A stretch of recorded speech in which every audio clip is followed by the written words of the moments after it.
Kwatochin ketestai ak tetutiet nebo Kass Mashinani eng kasarta netesetai koriku lewenisiet nemining nebo ng'echeretab MP eng kebeberta bunge nebo Kasipul kotesetai kowendi barak kabeletabgei eng kwenutab biik chesomei boroinoto. Agenge eng bichoto somei boroinoto bo MP nebo Kasipul eng lewenisiet nemining netetat keyai eng tarik 27 arawani koboto Philip Aroko nebo tikitit ab Independent netesetai kokonoptoi campaigns chechik eng magetab kocher biikab Kasipul kolewen inendet eng lewenisionoto mining ole some ine police ak IEBC koker kole kakiyai lewenisiet eng oret nebo kalyet ak netogunot ole tindoi kayanet kole wendi kobelisiei eng lewenisionoto mining. Ko kang'alal sirindenyo Chemtai Kirui ak Aroko kotinygei ak ne nemoche koyochi biikab Kasipul angot kelewen koek MP nebo kebeberata.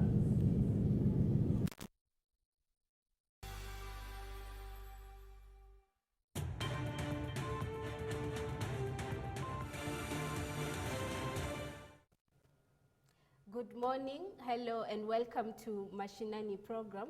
My name is Chemtai Kirui. I'm really glad to be joining in at this time to discuss the issue of broad-based government, a move that aims to unite the country and remove political division. I'm not alone in studio. I'm privileged to be joined by Mr. Philip Aroko, who is vying for the by-election that is coming up at the Kasipul constituency in Homa Bay County. He's here with us this morning to discuss his agenda and of course the priorities that he has for the people of Kasipul. Please help me in welcoming him in the studio. Thank you so much, Mr. Aroko. Thank you. It's really glad to have you join us at this Thank moment. Before we start, could you tell us a little bit about you and the work that you do? Yeah, my name is Philip Nation Aroko. I come from Homa Bay County, Kasipul constituency. I'm a businessman. I do farming. I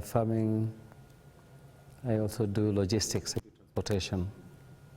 I do other side businesses. Yeah. Yeah. So I'm also glad to be here. I appreciate being here this morning to have a conversation with the other community that is our friends, the Nilots.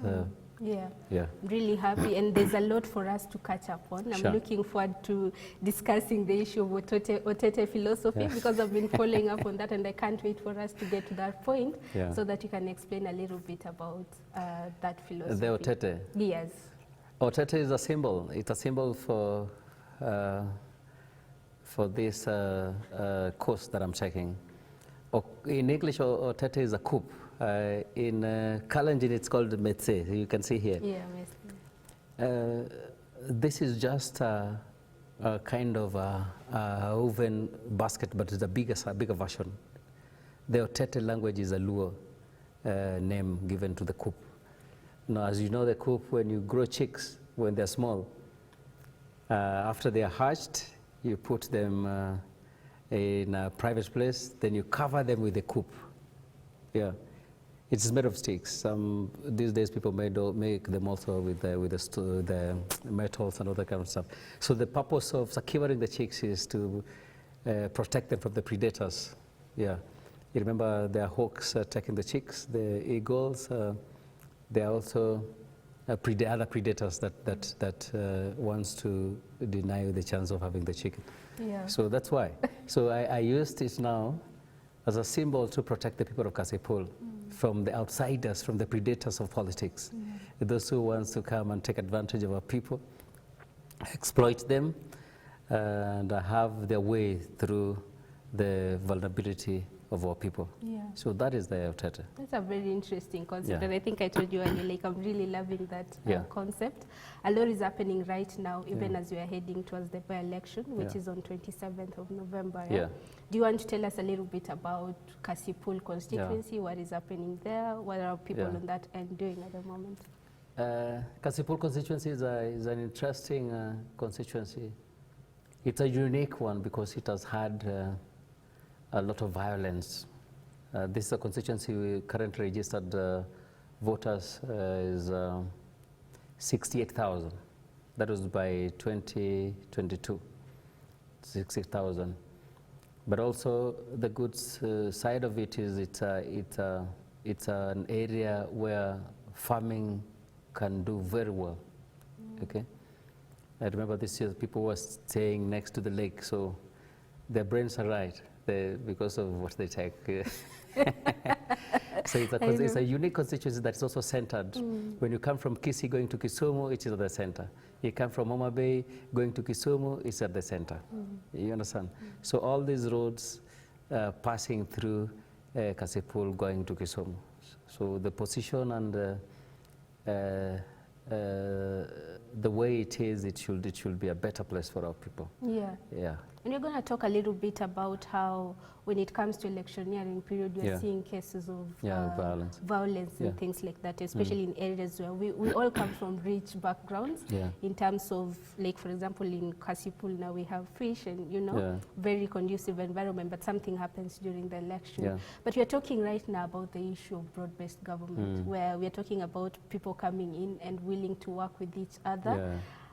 Why independent candidacy? What was your thought behind it? Let me tell you that this constituency, the reason why it has always had violence is the leadership that has been imposed on people. These people, they've never had an opportunity to have their person that they've chosen to be their leader. Now, what brings this is people are agitated. People become very uncomfortable because the decisions that they're supposed to make is being made for them. You get? And the violence also has been there because of the priorities that people expect from their leaders. That you are a leader, but you choose not to do the things right for the people who has given you the mandate to represent them.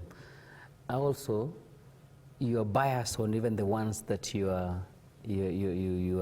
gotten in charge of. So all these things put together, you know, if me and you are contesting, it doesn't mean that we're enemies. That anybody that has a divergent opinion is being perceived as a nobody that they need to get rid of. So that kind of mentality.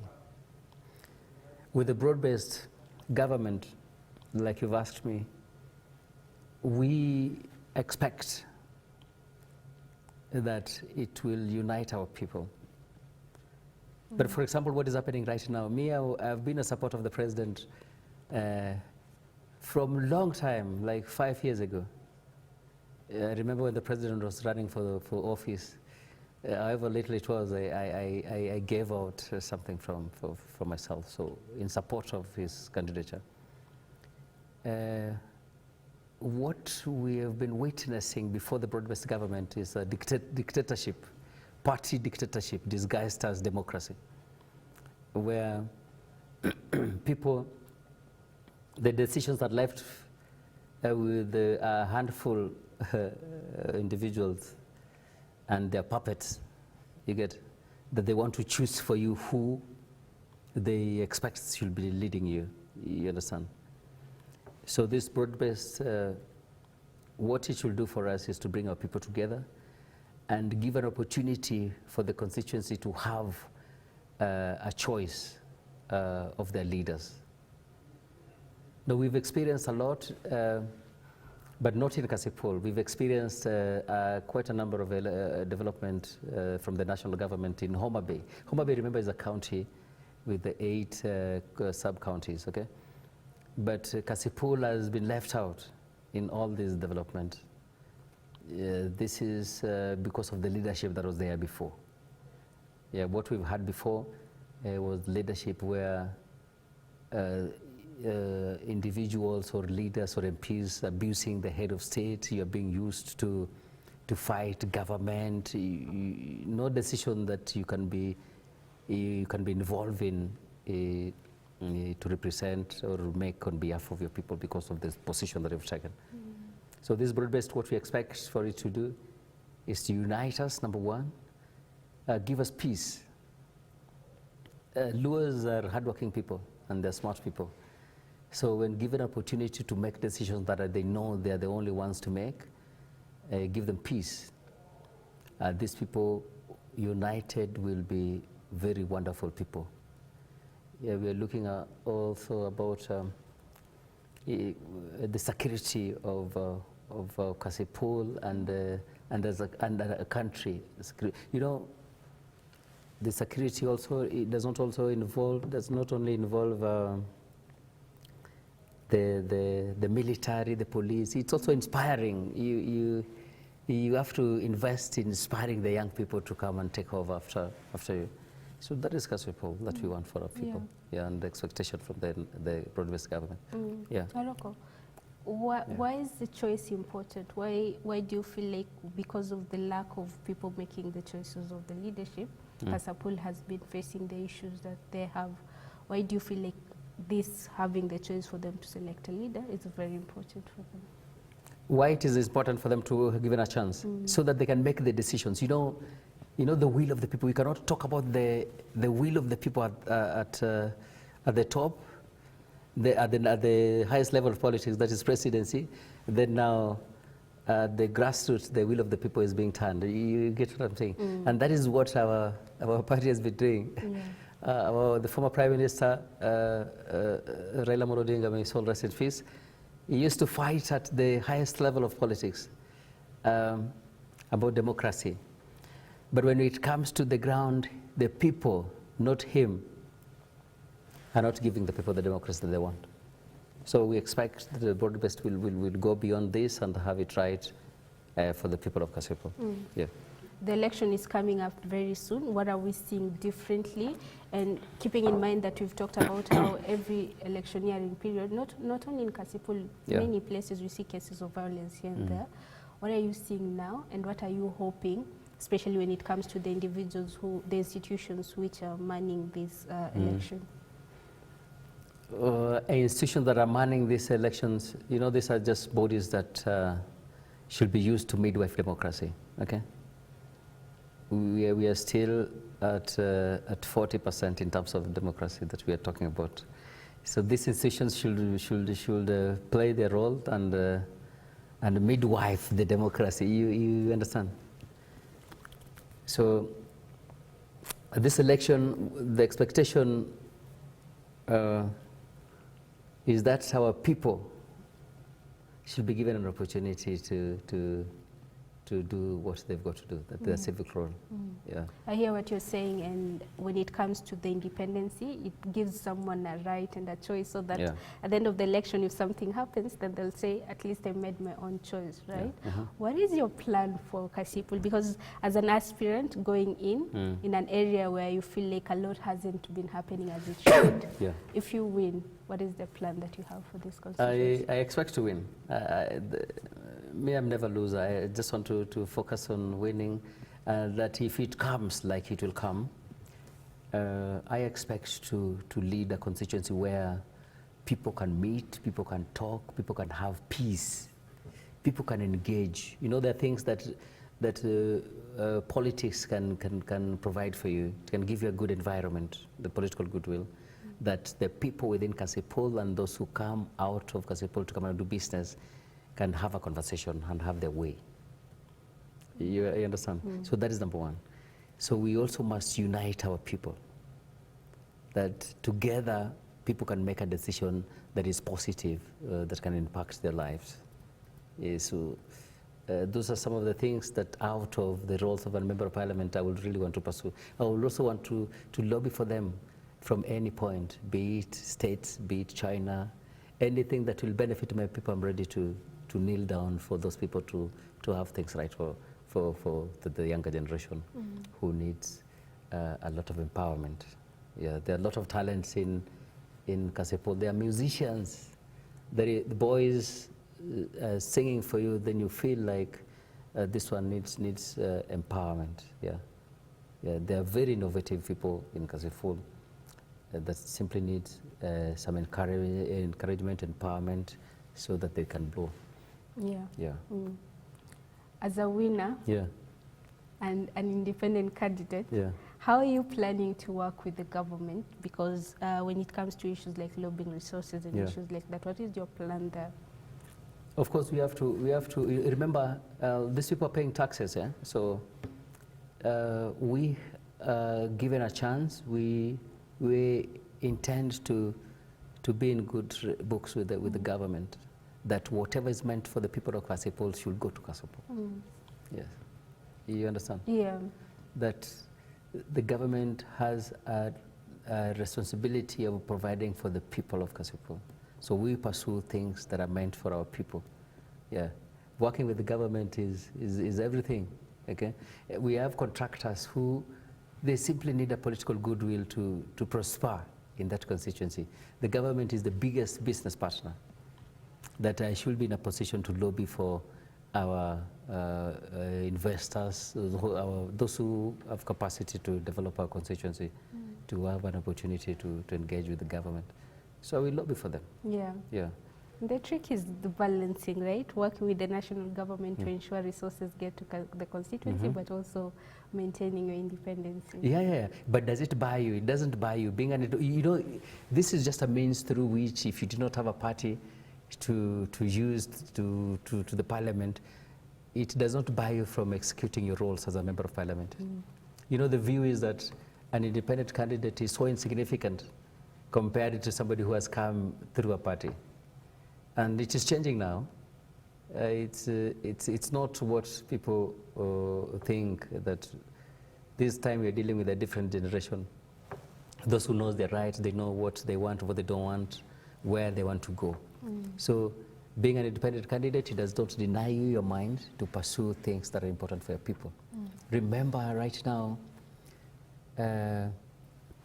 people pursue individuals as opposed to parties, because we've had parties celebrating years in existence with zero results. Other parties formed in 5 months, they form governments. You understand?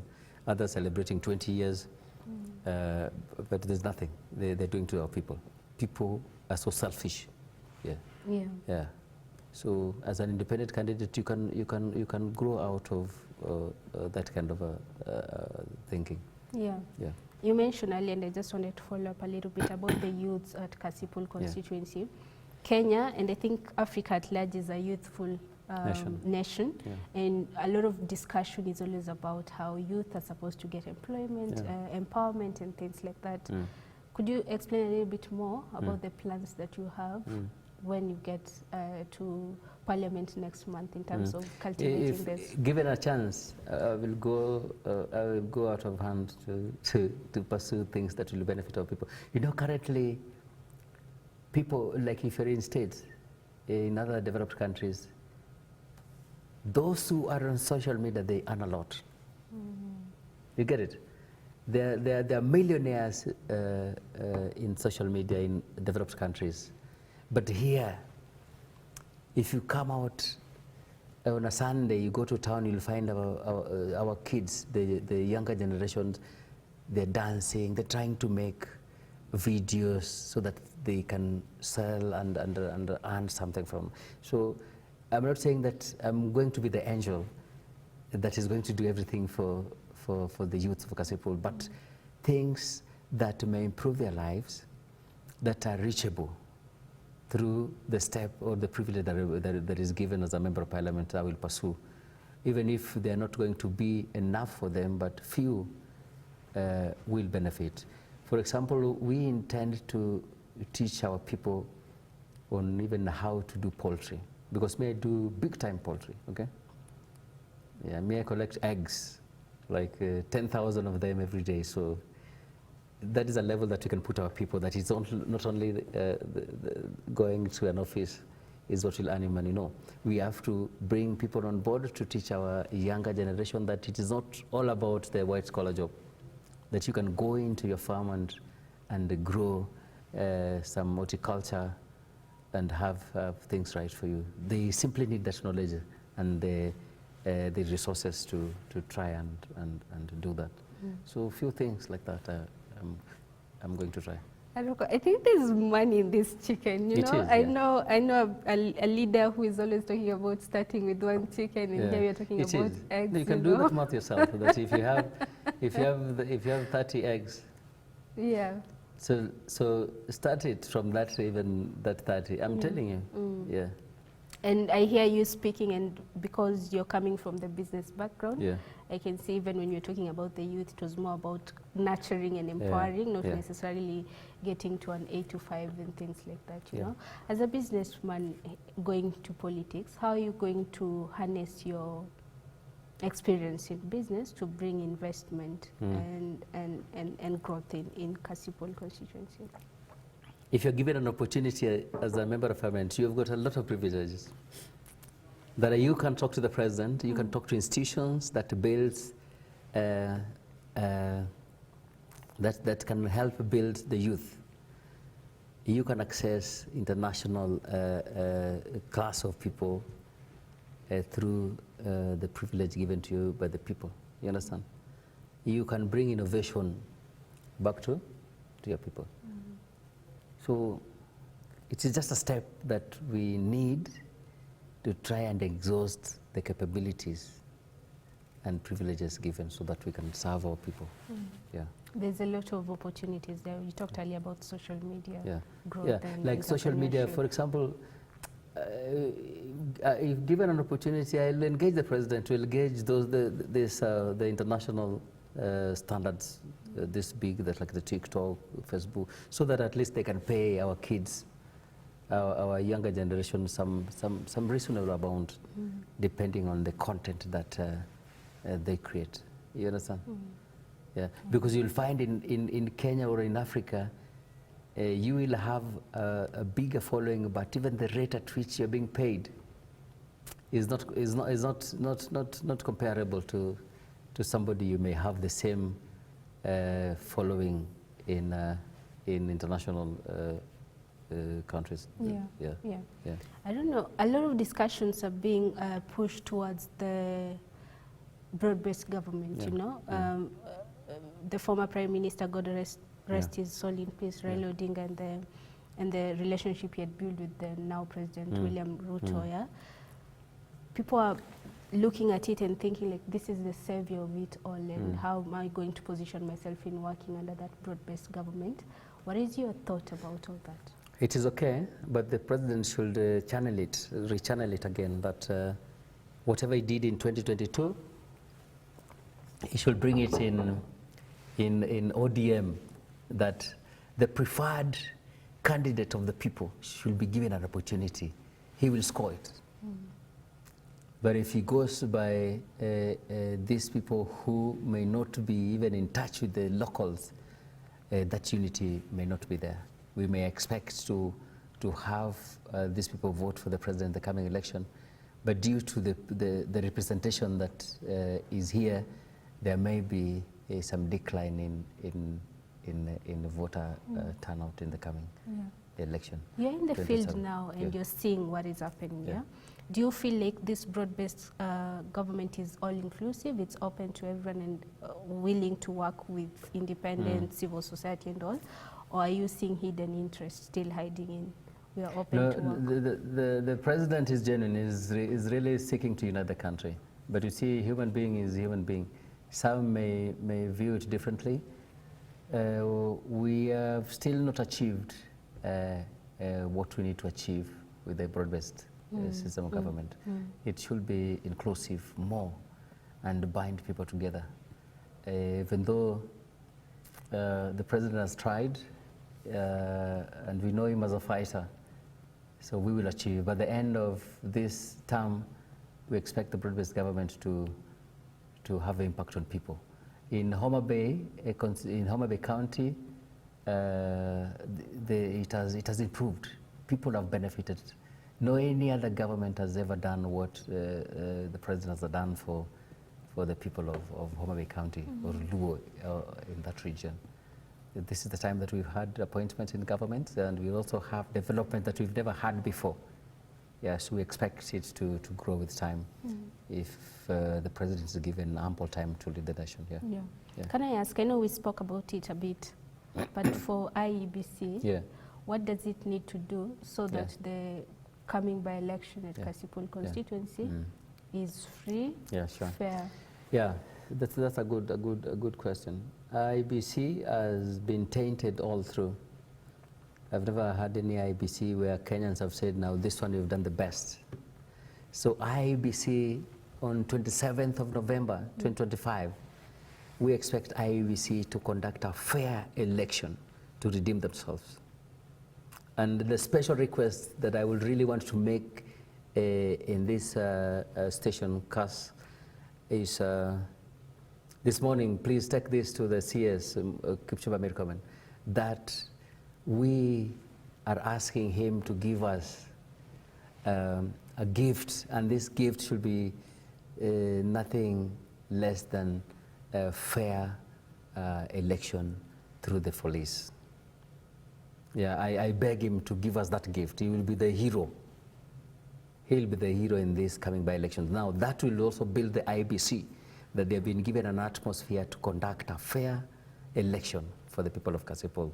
This violence that people hear about Kasipul will end on 27th if people do an election that they've chosen their leader there, or not an imposed leader. Yeah. I hear you. Yeah.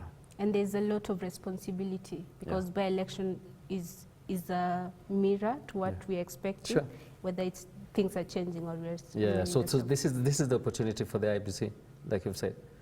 This is the opportunity for the IBC to prove that they can actually convince Kenyans by giving the right things. Yeah. Aroko, I want to hold you into record here because you're a winner, right? Yeah. And come 28th in the morning, things will be different, right? What are you promising in terms of you remaining independent, collaborating, and for the people, so that next time when you're sitting here, people are not saying, but this friend of ours we had here, we're not hearing what I commit myself that I will work with the government to help my people, 100%. That I will work with my people to bring peace in Kasipul, that I will work with my people to bring unity and bind people together. Yeah, where there is peace, anyone would want to invest. So I want to create a hub that will have investment even on small-scale jobs for our people. Yeah. You're on record. Yeah, I'm on record. I repeat that I intend to get this opportunity to work with the government to help our people, period, and to deliver. Yeah. Now, our constituency is very unique. It comprises of 8 sub-counties. Now, out of 8, there are 3 major ones, okay? This is Kasipul, Kabondo Kasipul, and Karachuonyo. Those are determinant. Yes, so we want to bind our people to make a decision that will have an impact for the entire county. Yeah, we want to hold them responsible to have an environment that will be conducive for our people to do business with other communities. I hear you. Yeah. And time is not on our side. No problem, yeah. We've talked about a lot of things, and one of the things that stood out for me is the investment, building up, empowering the youth, and I hear you. Yeah. And time is not on our side. No problem, yeah. We've talked about a lot of things, and one of the things that stood out for me is the investment, building up, empowering the youth, and of course, hoping for peaceful, fair, and free election at the Kasipul. I don't know if there's anything else you'd like to add before we finish. What I just wanted to add, and I just want to repeat it, that we are seeking support of our CS, our friend, Kipchumba, to make it correct. There are few by-elections. Let our security agents not sleep in barracks, and there's violence in areas where we have by-elections. Let people come out. We have security in every polling station, because in Kasipul we only have 89 polling centers, 89 only. Only 89 polling centers. So if you have enough security in all these 89 polling centers, I guarantee you there will be no violence forever. This I confirm. So I seek for support from our CS to help us deliver this. Yeah, that's the only request that I have. All hands in deck. After all, it's a by-election, it's not like a general, so they can have as many security as they can. They can be as many as they want. Peacefully, people will vote, and it will be the end of violence. Yes. Yeah. Mr. Rocco? Yeah. You've said it. Yeah. Nothing much to add on my end. Yeah. Holding you on record. Thank you. And I'm wishing you the best. Thank you. Coming next month, hopefully when we sit here, we're going to have a different discussion. Sure. I hope you won't disappear, No, I will not. I will not. Thank you so much for your time. Yeah. I'm wishing you may the best man win. Thank you. And Thank like you mentioned, the issues of free, fair is what we are looking for. Exactly. Yeah. Well, you've heard from Philip Aroko, who is an aspirant. Otete. Oh yeah, Otete philosophy. You know, he's explained it. That was one of the things I said when I sit down with him. He's going to explain it, right? May stay. That's what it means. That's all I had for you today. Thank you so much for watching this discussion on Mashinani program. Of course, a lot is coming from the counties. We really appreciate your time and continue watching Kass TV. Kim Natet Night.